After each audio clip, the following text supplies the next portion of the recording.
Olá, estamos começando a nossa live de hoje. Agradeço 615 mil inscritos no meu canal e sempre digo que você gosta do canal, do conteúdo, das lives, das entrevistas, da perspectiva analítica, crítica, propositiva. Indique a uma amiga, um amigo. É fácil. Blog do Vila, Marco Antônio Vila. Diga para ativar as notificações, colocar like no que vocês gostarem e usar, como vocês muito bem fazem, a página dos comentários. Em relação às entrevistas, postamos hoje a entrevista, como prometido, com o embaixador da China, da República Popular da China, o Sr. Yang Wanming, e aí fazemos aí uma longa conversa, são 36 minutos falando sobre economia, vacina, ciência, tecnologia, cultura, uma longa conversa, Vocês certamente vão gostar. E amanhã, logo cedinho, acabamos de gravar, quase agora, temos entrevista com o relator da CPI da Covid-19, que nós ainda não tínhamos ouvido, Renan Calheiros. Assisto, porque ela é importante, tem questões muito sérias ali, e eu fiquei meio de cabelo em pé com revelações de laboratórios, que daqui a pouco eu vou retomar essa questão. Lembro que no Twitter vocês podem me seguir pelo Vila Marco Vila, no Instagram pelo @Marco Antônio Vila Oficial, e na plataforma de curso www.cursodovila.com.br. Lá vocês encontram todas as informações sobre os 3 cursos que estamos oferecendo, ou seja, História Política das Constituições Brasileiras, História da Ditadura Militar no Brasil, o que é fascismo. Basta, portanto, acessar www.cursosdovila.com.br. Vamos lá, lendo todo o noticiário, claro, a gente está triste, porque todos os jornais fazem levantamentos e análises, histórias de vida, sobre a tragédia dos 500 mil mortos. E é incrível o presidente da República, o genocida Bolsonaro, ele não está nem aí. A sua caterva não me interessa. A caterva existe porque tem o genocida Bolsonaro. Ele não está nem aí, nem se preocupou. E o único ministro que lamentou as 500 mil mortes foi um certo Queiroga, para usar uma expressão do genocida Bolsonaro. Os outros, nem aí. Por isso que eu falo, esse conjunto vai ter de sentar no banco dos réus de Nuremberg. Todos aqueles que estiveram envolvidos, direto ou indiretamente, com esse genocídio, vão ter de, na justiça, pagar, sem exceção, porque eles são copartícipes, são cúmplices na morte de 500 mil de brasileiros.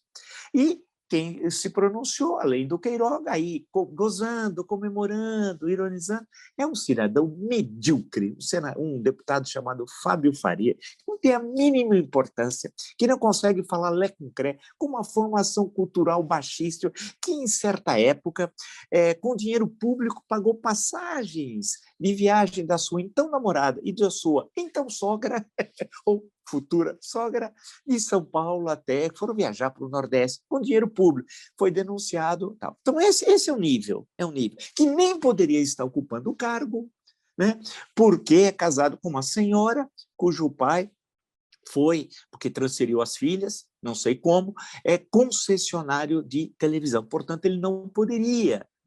Há uma incompatibilidade, uma coisa básica. Na época que tinha ética e república no Brasil, isso não ocorreria. Porém, são os tempos bolsonaristas, os tempos do nazifascismo, em que tudo pode. Tudo pode. Bem, a questão que se coloca, além do todo noticiário, e aí eu, inclusive, na entrevista com o senador Renan Calheiros, antecipo, falei de uma questão que me parece importantíssima, isso no sentido da gente pensar o Brasil daqui para frente, que é que é preciso criar leis, por exemplo, para proteger os sequelados. Por exemplo, aquele que era aposentado, eu peguei como referência o senador Otto Alencar, que disse isso. Ele pegou o exemplo da Bahia. Aposentado morreu por causa da Covid-19, ele sustentava a família, o aposentado. Porque tem famílias que vivem da aposentadoria, por exemplo, do avô. O filho vive dos recursos também do avô e o neto.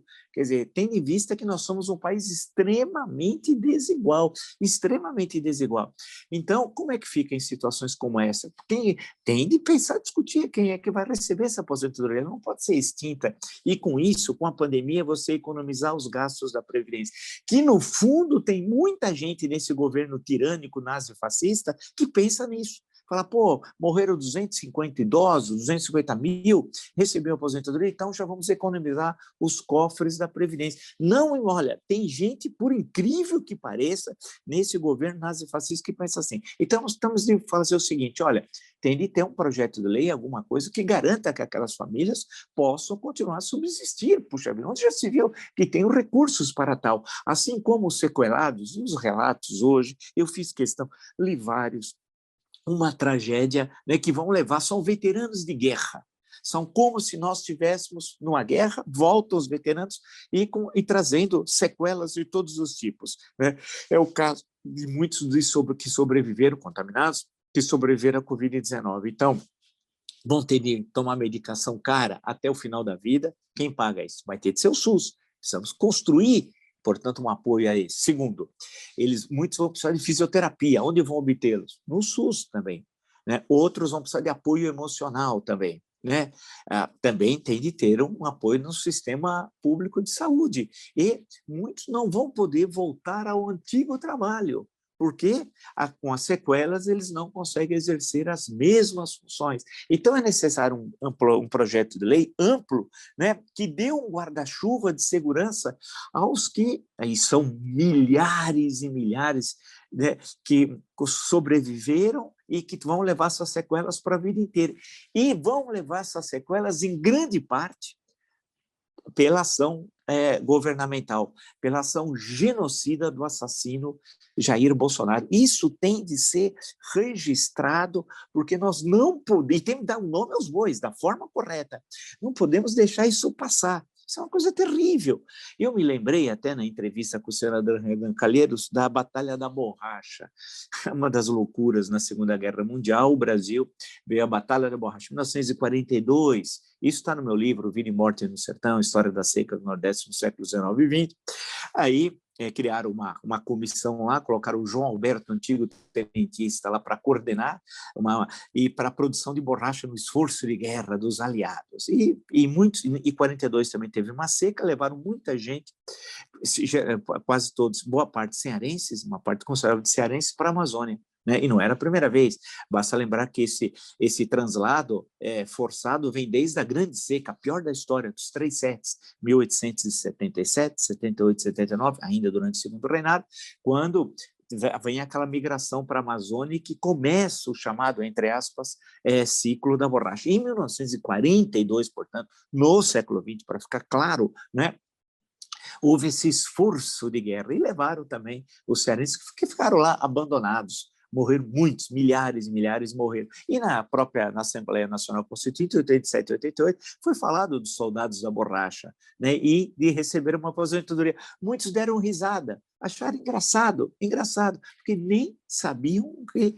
foi a Batalha da Borracha, essa tragédia. Então, o que eu estou vendo, e olha, foi um número, estima-se, não sei, 70, 80 mil que foram levados para lá, em torno disso, aproximadamente, não é um número absolutamente exato. Agora nós estamos falando de dezenas e dezenas de milhares de sobreviventes que vão precisar desse apoio. E essa é uma discussão central, e que o governo não está nem aí.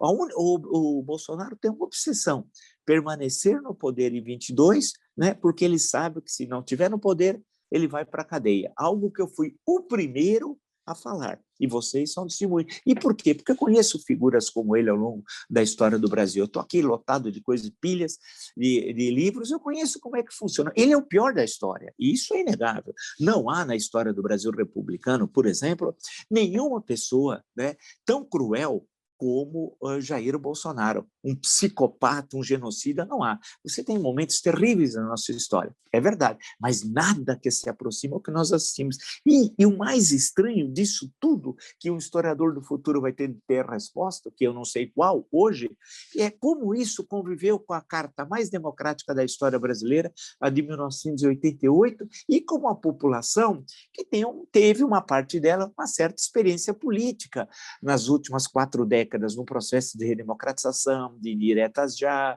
depois da primeira eleição presidencial, 2 impeachments, mas parece que isso, e ainda eu não sei por que não tem a resposta, não ajudou ao enfrentamento dessa situação que não terminou, porque a tendência é justamente a continuidade disso com a terceira onda, né?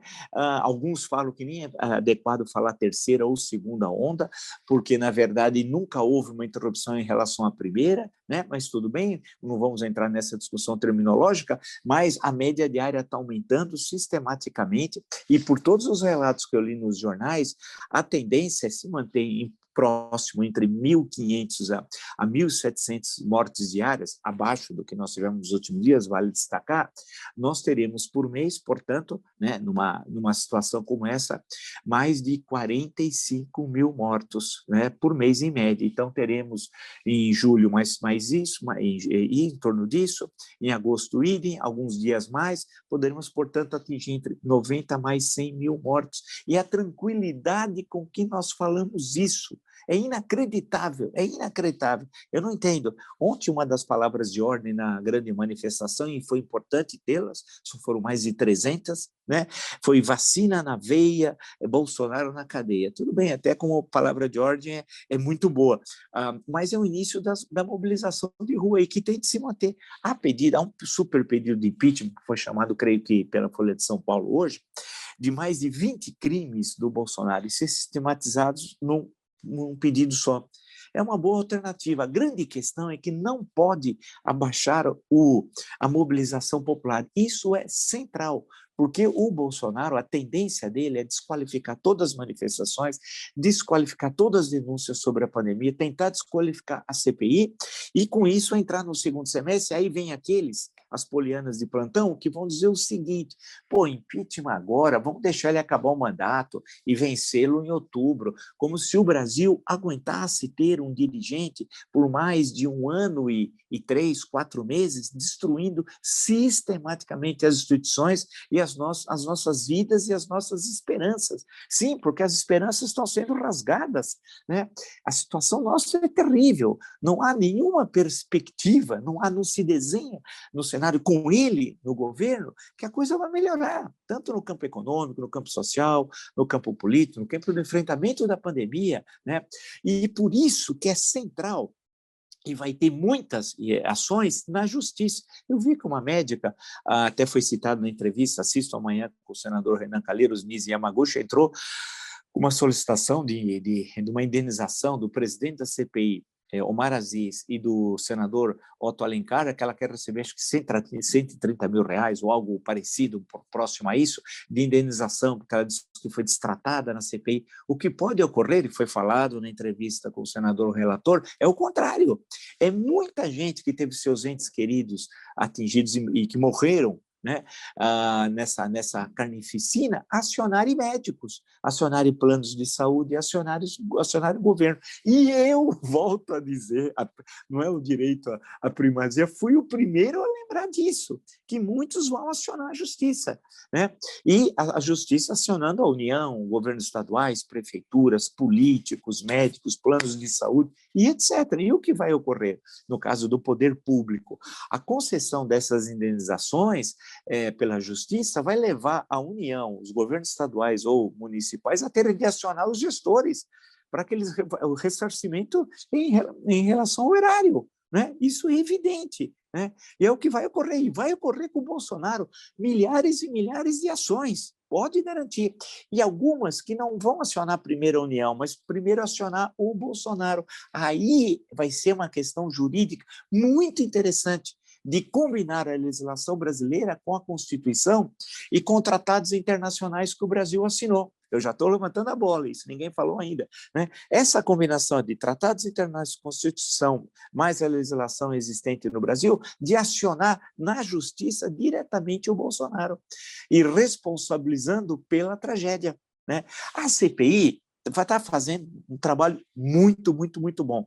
Hoje mesmo na conversa e em questões que também nós lembramos aqui no decorrer da semana, você tem, primeiro, 14 indivíduos, pessoas, homens e mulheres, que passaram de testemunhas para investigados. Isso é muito importante. Responsabilizar Bolsonaro? Tudo indica que sim. E como juridicamente? Isso vai ser uma batalha jurídica muito interessante que pode terminar no Supremo Tribunal Federal. Poderá colocá-lo também acusado no Tribunal Penal Internacional, que fica em Haia também, não diretamente na Corte de Haia, que é para estados, nós estamos falando para indivíduos? Sim, sim, sim. pela primeira vez na história, teremos isso de forma sistematizada. A CPI está analisando muitos documentos, uma pilha fabulosa de documentos. E tem laboratórios, veja a entrevista, o que o senador relator fala sobre o laboratório precisa. É uma intermediação de 1,6 bilhão de compra de vacinas, que teria um lucro de 500 milhões de reais. Então, vocês estão percebendo que aquela questão de falar, mostrar remédio, teve laboratório que aumentou 8 vezes os lucros no ano passado, no momento que tivemos um crescimento negativo do PIB. Então, muita gente ganhou dinheiro, e ganhou muito nesse período. Então, a questão que se coloca no momento, e é isso que é algo que nós estamos mostrando, é que toda essa articulação do negacionismo tinha grana envolvida, uma linguagem mais vulgar. Além da ação criminosa da imunização do rebanho, que é uma teoria criminosa, tinha gente ganhando muito dinheiro com os remédios que estavam sendo vendidos. Quando estava esgotando o ganhar dinheiro com os remédios, ou não estavam ganhando tudo que queriam ganhar, porque houve provavelmente uma queda na compra dos remédios, aí eles viram a possibilidade de ganhar dinheiro com vacina. Aí entraria, essa é a pergunta, vamos ver, está na entrevista desse laboratório e outros. Por que o Fábio Weingart pergunta? Com o secretário de comunicação foi intermediar venda de vacina com a Pfizer, né? Isso foi falado por ele, foi falado pelo CEO da Pfizer. Com que objetivo? É a Secretaria de Comunicação que escolhe vacina? É a Secretaria de Comunicação que compra vacina? É a Secretaria de Comunicação que cuida do que é melhor para o país no momento de pandemia? Tudo bem que o governo Amazonas é uma bagunça generalizada, mas aí também já é demais. Então, a CPI está avançando. O senhor Carlos Wieser, foi embora do país, fez o que foi chamado esse turismo da tragédia. Vai ter de voltar aí com condição coercitiva e com passaporte preso. E ele ficou mais de 30 dias no Ministério da Saúde despachando, tendo qualquer nomeação para tal, portanto, era absolutamente ilegal sua presença lá. Segundo, sem ter, e mais grave, qualquer formação na área da saúde. E estava lá. Agora, o senador relator, Renan Calheiros, diz que esses que estavam nesse gabinete paralelo, né, da saúde, entre aspas, da saúde, tinham objetivos políticos em 2022. Também, quer dizer, além de ter toda a tragédia sanitária, a maior da história do Brasil, né, também tinha objetivos eleitorais. E lembrar um cargo importante, que são os hospitais federais do Rio, controlado por milícias. E tem um senador, vocês já sabem qual, que teria muita proximidade com as milícias que controlam os hospitais públicos do Rio de Janeiro para compra de remédios, né, compras, equipamentos e etc. Aguardem. Eu tenho uma informação que me deram ontem, que eu não posso ainda falar, né, mas acho que vai ser revelada durante essa semana, que tem um depoente, alguém que quer uma sessão secreta para dar informação. Não é o Witzel, não. O Witzel vai ter sessão secreta. Que tem informação, né, para uma sessão secreta sobre o funcionamento desses hospitais federais, milícias e políticos aliados, vamos chamar assim, que alguém poderia chamar de chefe dessa quadrilha, na verdade, né? E essa pessoa, né, tem medo, claro, quer proteção, claro, nós estamos falando com quadrilha. Quem fala de Bolsonaro fala de quadrilha, né? Nós temos que entender isso. Veja o que estão passando as pessoas, médicos. A doutora Ludmila Jara tem proteção policial. Sim, porque ela não aceitou ser ministra da Saúde, né? E falou que é um absurdo tratamento precoce. Começou a ser ameaçada de morte.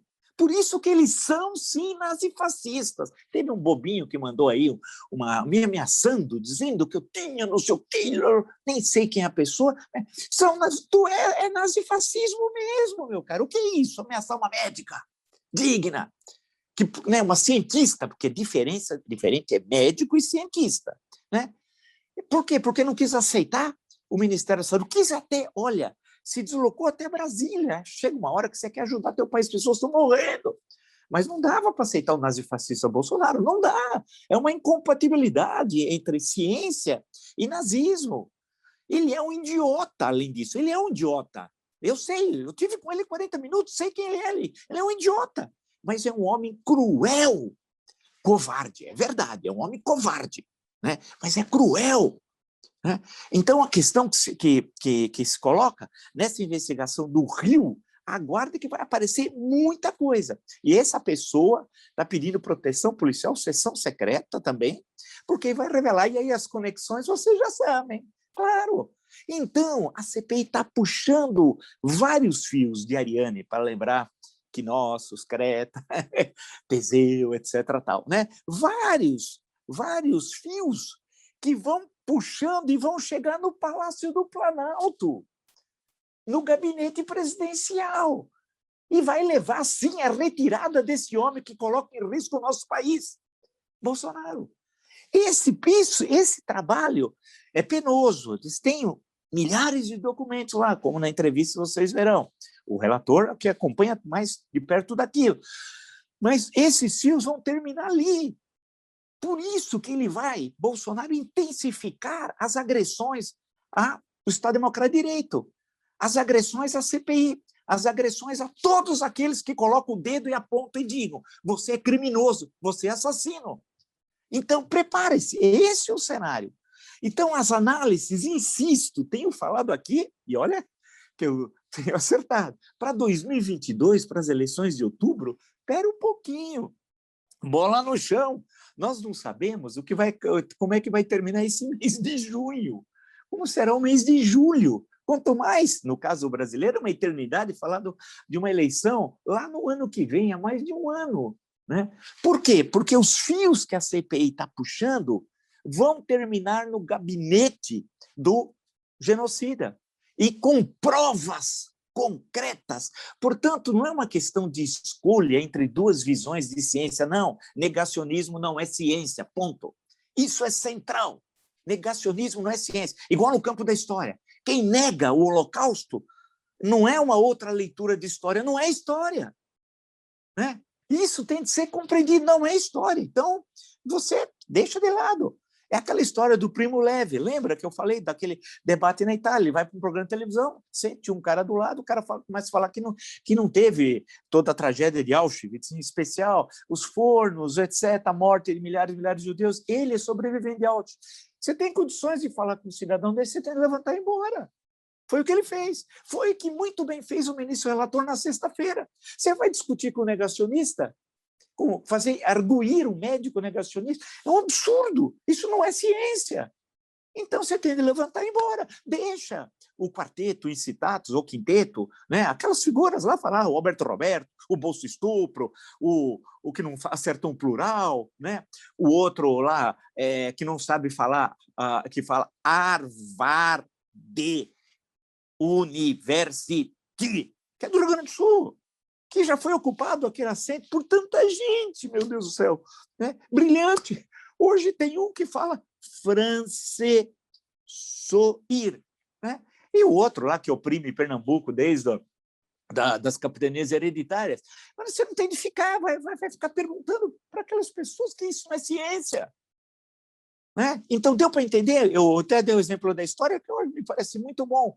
Então, a questão toda é que os fios estão indo e vão chegar todos lá com as provas. E a relação do Rio, por que Bolsonaro queria controlar a Polícia Federal do Rio de Janeiro? Recorde-se da reunião de 22 de abril, aquela que o Brasil tomou conhecimento graças à ação da defesa do ex-ministro Sérgio Moro e da deliberação do então decano da Suprema Corte, que agiu, Celso de Mello, corretamente.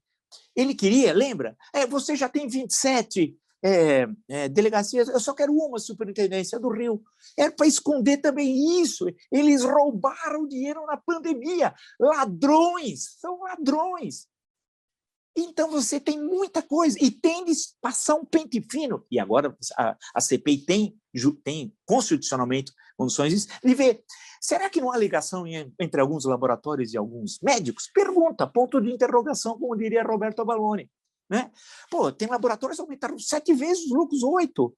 Lembra quando desapareciam esses produtos das farmácias, o ano passado, em especial? Né? Lembra que tinha fila, as pessoas brigavam por isso? Alguém ganhou dinheiro nisso, e muito dinheiro, por algo que não tinha cientificamente, até então, nenhuma comprovação, e depois viu-se que não era um absurdo, inclusive levava à morte. Muita gente morreu porque tomou cloroquina.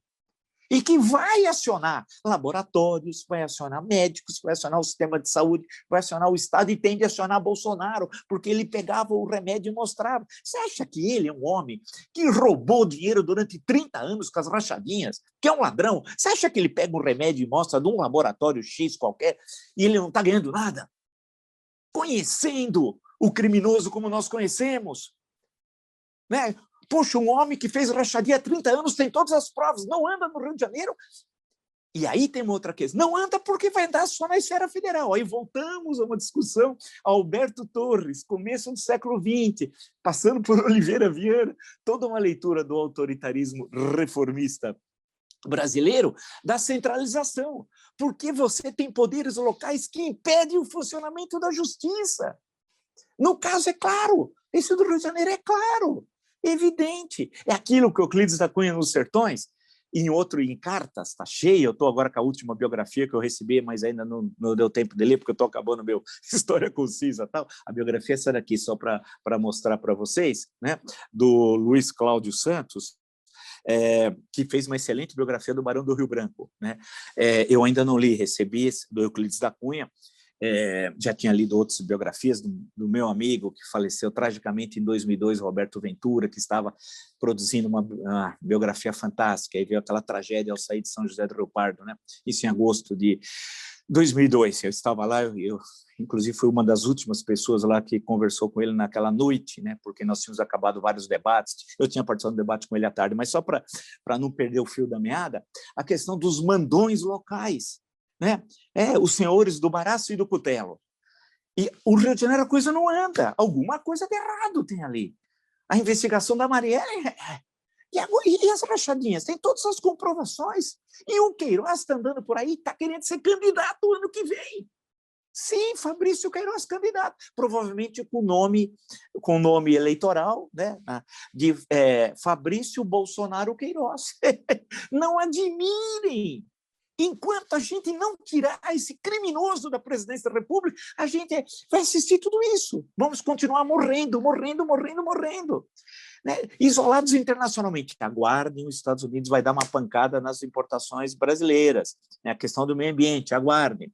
Aguardem, porque vai chegar um momento que a China vai ficar cansada de receber as agressões dos nazifascistas bolsonaristas. Né? Vai chegar uma hora. A Europa, idem. Nós teremos problemas econômicos, além de e os problemas do meio ambiente. Quando você vê as cataratas de Iguaçu seca, você acha que aquilo é um acidente? Ou tem a ver com a Amazônia, as tragédias das queimadas? E você tem os rios aéreos. É que você vai conversar com o nazifascista, eles começam, que rios aéreos do que você está? Eles não sabem nada.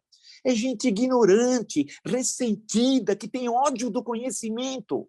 Tem ódio. Uma das razões que o Bolsonaro deu certo é que ele vocaliza o discurso do ódio dos ressentidos, aqueles que assistiam o filme e não entendiam nada. E você fala, pô, que filmaço. Eles não entendiam, porque não tinham capacidade intelectual, porque não tinha leitura, porque não queriam estudar, aprender. Aqueles que ouviam uma música e não entendiam, ou um livro, um clássico da literatura, falavam assim, mas por que isso aqui é um clássico? Porque ele não entendia nada.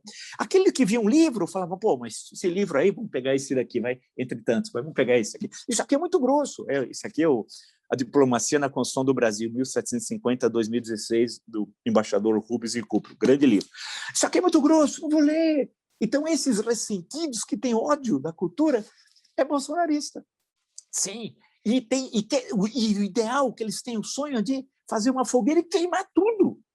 Agora eu vi no jornal O Povo, lá do Ceará, que inclusive eu pesquisei muito lá, da Fundação Demócrito Rocha, né? Se eu não estiver errado, peguei muito material da seca de 32, e dali para frente, estive lá aqui faz tempo, quando eu escrevi Vida e Morte no Sertão, História das Secas no Nordeste no século XIX, XX, acho que dias desses, eu tenho um alerta lá, veio uma informação, e eles estavam lá sobre um cidadão da Fundação Palmares, que um livro meu, ele põe um livro, põe o Marighella embaixo, meu livro em cima, Villa, como se tivesse uma vinculação entre o Marco Antônio Villa e o Marighella. E aí tem um texto patético e tal.